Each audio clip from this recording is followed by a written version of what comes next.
Magandang araw mga kagabay, ngayon po'y January 7, 2025, araw po ng Martes.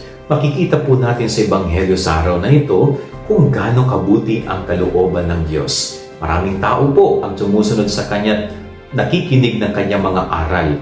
So dumating yung time na napansin niyang kawawang-kawawa itong mga tao na ito. Kahit yung makain ay wala silang makain. Kaya ano po ang bumugso sa kalooban ni Jesus? Ang awa at habag sa nangangailangan. Ito po'y napakagandang ugali na itinuturo din sa atin ni Jesus. Magkaroon tayo ng awa at habag sa kapwa nating nangangailangan. Magkaroon tayo ng compassion sa mga kapwa nating kailangan ng tulong natin. Sana huwag nating ipagkait ang pagiging mabuti. Libre po ang pagiging mabuti. Sana huwag nating tipirin, huwag nating ipagkait sa ating kapwang nangangailangan. Yan ang ating gabay aral ngayong maghapon. God bless po sa inyo lahat. Pagpalain kayo ng Panginoon.